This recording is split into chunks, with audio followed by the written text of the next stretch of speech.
Hello, yeggooner. Now this is a preview video, and this is weird. 'Cause I'm in the wrong spot. You feel me? 1 second over here. I need to be right over here. Yeah, there we go. There we go. Now we're on the road to 1,000K. We are on the road to 1,000K. If you want to join us in that journey, you want to be on a one-to-one basis with us, you want to get a deep dive into the Funky Lads fantasy, if you want to get little tidbits from the two-time winner, Mr. 45 himself, Mr. London is Red, Mr. yeggooner, then please subscribe and jump on the train. This video is sponsored by Low Key Cuts. This video is sponsored by NBA4free.net. You feel me? Now let's just get into it. This is week 3. Week 3 matchups, week 3 preview. And now I had to change some of these weaknesses for some of these top players, just because of the fact that with new information comes change, comes analysis, comes growth. Now, Anthony Davis is still weak on threes. He's still the man on blocks. And we saw what happened with these matchups last time. Flat Earth Gang is 2-0. Serial winner is 1-1. I think I'm gonna have to start putting up the records there so y'all can get a better picture of that, right? Yeah, that's what I'm gonna do. I'm gonna put the rankings on the board as well, but it's not gonna be updated because it's not. If actually, no, it updates at 1. But yeah, I'll start doing it when it hits the cuffs of 1, so y'all can see the rankings. But at this particular point in time, Flat Earth Gang versus Serial Winner. This is actually gonna be a clash of titans. But Serial Winner disappointed me in week 1. He knows why he disappointed me. There's certain teams you can't be losing to, and he lost to them. He's learned from his mistakes. He's come back and he's won a game. And so, Flat Earth Gang's got to be cautious. We did the power rankings. Y'all saw the power rankings. Flat Earth Gang is number 1. He has something to protect, and he must protect it. A lot more acquisitions will have to be made this week from Flat Earth Gang. He only made 1 acquisition last week. Why is it not moving? Because I did it the wrong way. Anyways, this is me. London is Red. I'm going up against You'll Never Walk Alone.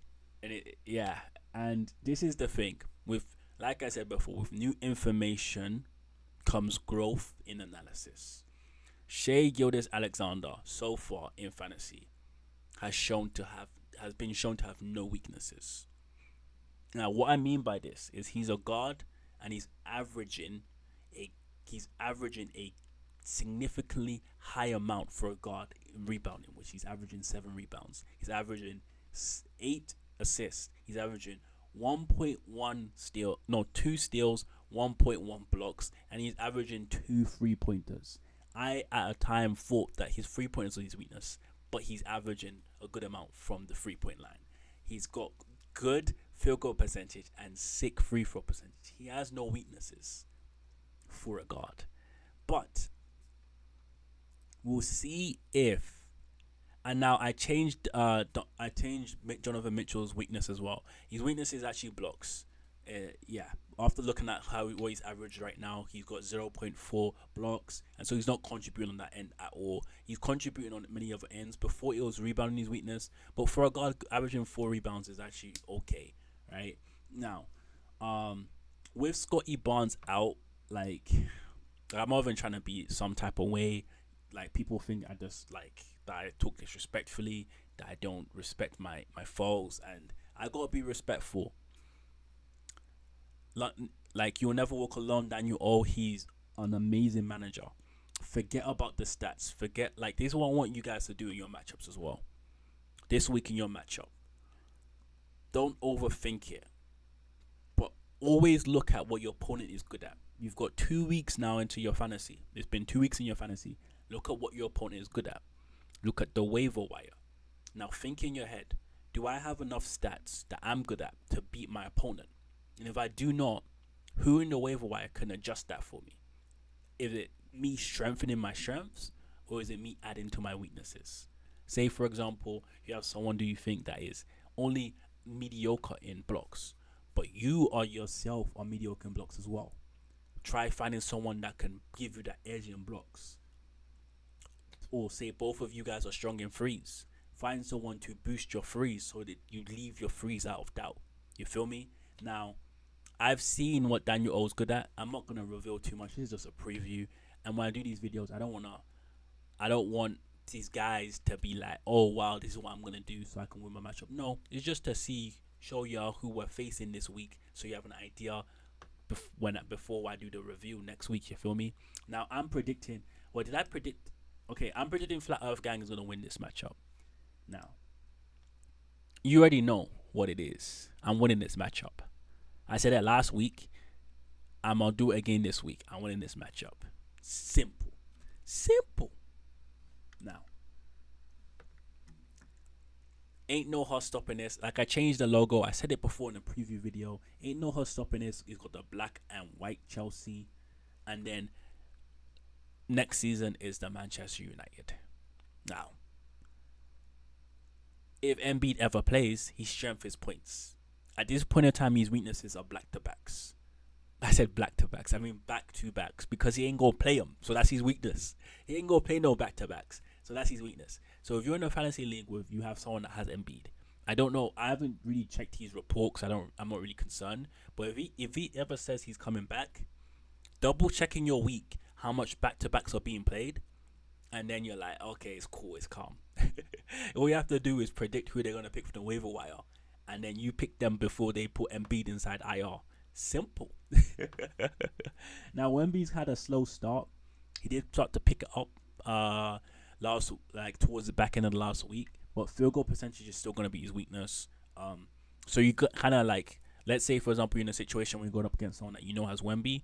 Look at the rest of their team. If they picked up a lot of guards and whatnot to supplement what Wemby's skill set seems to be, is close to what a guard is with blocks and steals, then you gotta check and see who's good at field goal percentage and boost that up. You feel me? It is what it is. Y'all probably know what all these guys. To be honest, I don't know what ain't no how stopping this is good at. I don't know what he's good at. I just know he's got Wemby. That's it. Oh, my prediction. I think this is gonna be a draw. If it's possible for them both to lose, I think that will happen too. Now, Yellowstone versus London is blue. Chelsea badge with the blue. It's very simple. Now,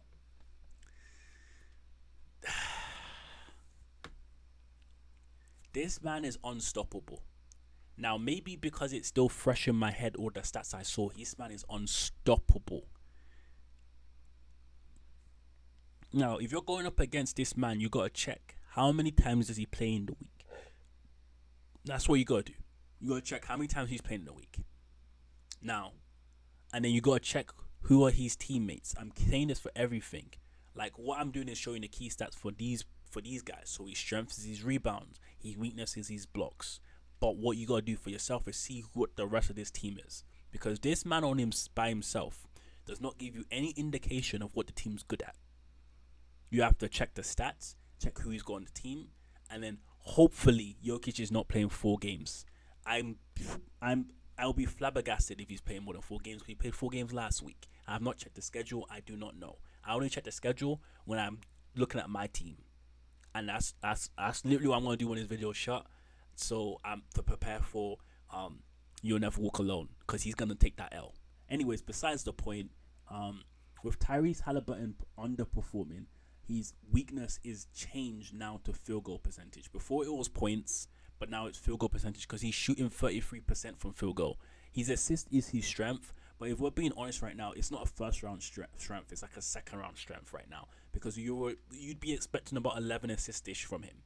So depending on how he performs next week, I might remove him from this graphic because he's not worthy of it. He's not performing as a number 1 pick, so he's not worthy of the graphic. I am predicting, unfortunately, Yellowstone, I love you, but I'm predicting London is blue to win this matchup again to make it 2-0. Now, Vancouver Grizzlies versus Goodfellas. Now, this is going to be wow. This is going to be a clash of titans. And the thing about Goodfellas is that he's 2-0, and he's, oh, gosh. See, I told y'all that his team is my crypto. I told y'all that his team is my kryptonite. I told you that I lost because he's my team's kryptonite. And y'all probably were thinking this man's just chatting. He's saying this, Stormzy's black, Stormzy's blick, Stormzy's that. But it wasn't the case. It was just he was my kryptonite. You saw me. I won my matchup last match. Now we're going up against two teams that have played me. Now, when it comes to things like this, I lost to one, I beat one. The one I lost to has to win. Because if the one I won beats the one I lost to, then it makes it seem like, you know. So, good fellas, do me a favor here. Get the W, you feel me? But Giannis this season, his defensive stats, I should have actually put blocks and steals in. Actually, no, his free throw percentage is just too horrible to ignore. But both of these guys, they're free. Like, I could have added an extra one and put both of them with field goal if I wanted. No, put him with field goal percentage. But both of their, this is going to be sticky because the free throw percentage we're going to see from this matchup is going to be abysmal. Right? It's going to be abysmal. The difference is Giannis is good at field goal percentage and he's supposed to be good at defensive stats. It's just this season his defensive stats have been lacking, which is kind of weird. Anyways, I'm predicting a Goodfellas win. He's just too good at stats that both me and Grizzlies were kind of battling for.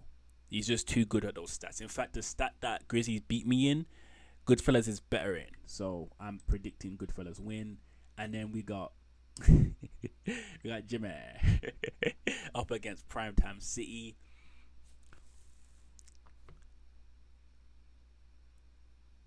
This is Primetime City is supposed to be the worst team in this league. His second pick is out, and we don't know if he's ever going to play. His first pick was Sabonis, and we don't know why. But he's winning. And I predicted Jimmy to have a good team. I don't know what to predict, and I don't think I'm going to. I think has anyone watched Haikyuu? This is the dumpster battle right now. The dumpster derby. We have what I predicted to be trash versus what actually is kind of, at this point in time, kind of meaty, So I'm predicting a double loss.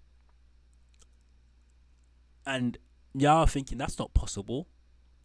Double loss, that means I am predicting a double loss for both of these guys because that's what I want. Because one of you proved me wrong in a negative way. One of you proved me wrong in a positive way. Actually, no, is there ever a way to be proven wrong in a positive way? Yes, there is. You proved me wrong in a positive way because I said that your team is shite. And you've exceeded my expectations. I said your team was good and you did not deliver. So you have disappointed me. So I want you both to lose. Now, next week I'm going to mix up a little bit. I'm going to... Actually, you know what? 1 second.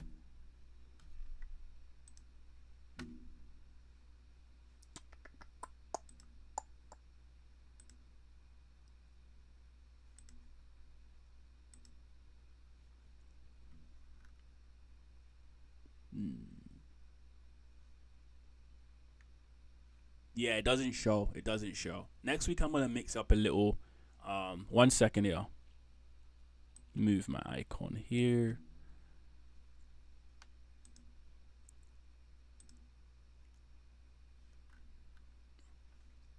There we go.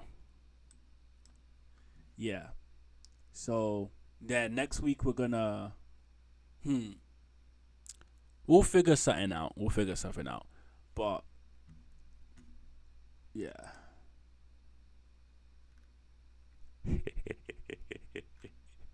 I wonder what this is. Woo! Yo, let me show you something. No weaknesses, baby. Hey, yo, it's been your boy. Road to 1,000K. Peace.